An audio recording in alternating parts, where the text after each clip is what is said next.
Hey guys, welcome back to my channel. It's your favorite content creator and fashion entrepreneur, Lara Savage, and today I'm going to be making the bucket hats that we worked on the pattern in my last video. So you guys can check it out if you've not checked it out, so you guys can see the pattern we're going to be using in this particular video. So let's just get our intro in and do what? Stitch up!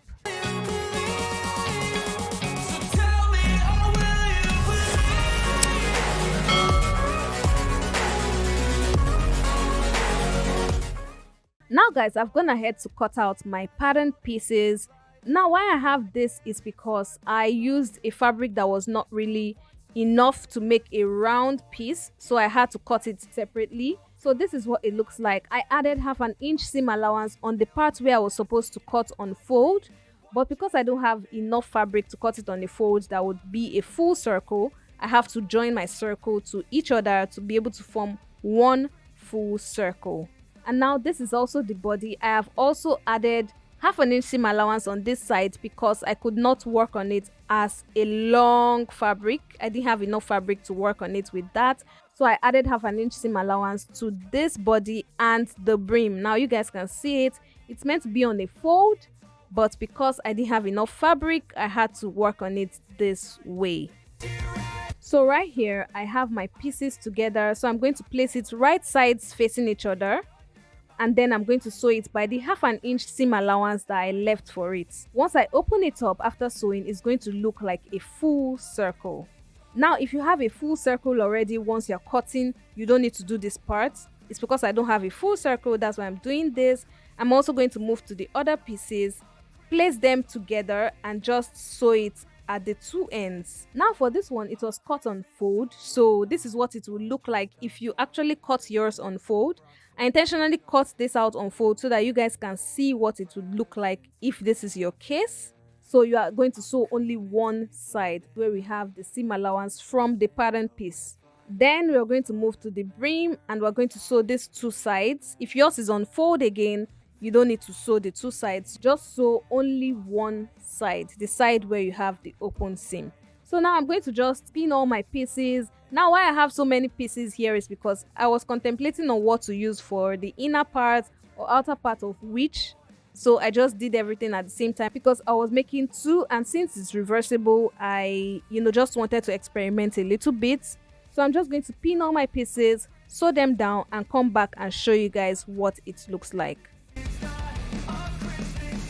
So guys, here is what I have after sewing. I have gone ahead to also iron it. So I've ironed them open and this is what it looks like. Can you see it?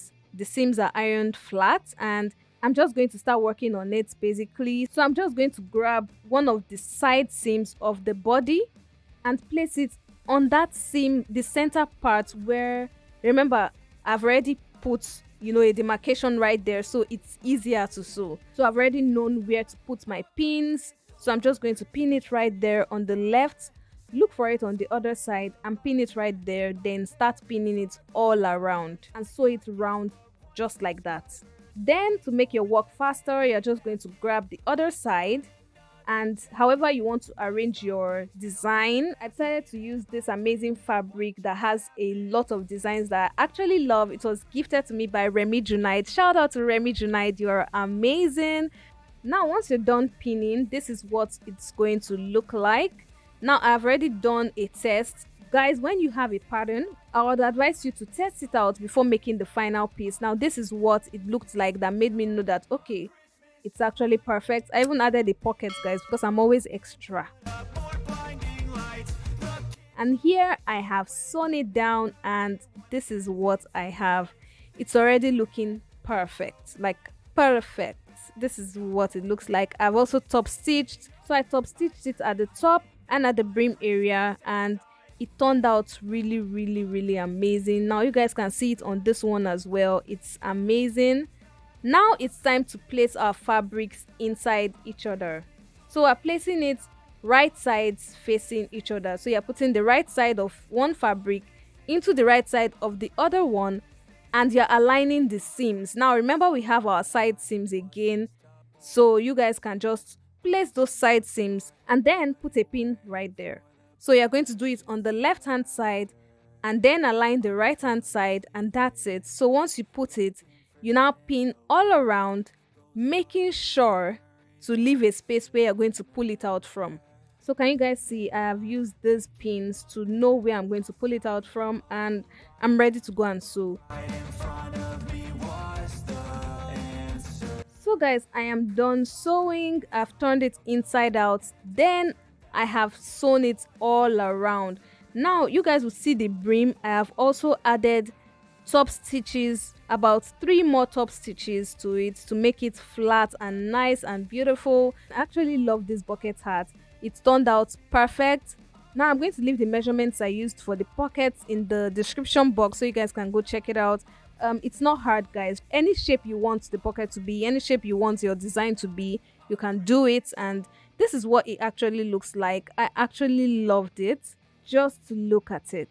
Now this is what it looks like on the other one. I used the black inside. I love how it looks. If you guys recreate it, don't forget to send it to me on Instagram at Lara Savage Creations. Please don't forget to subscribe and click that bell button right there. Click it so that you can get notified once I post any other video. I have so many things in store, like so many DIY projects. Yeah, basically that's all I have for you guys today.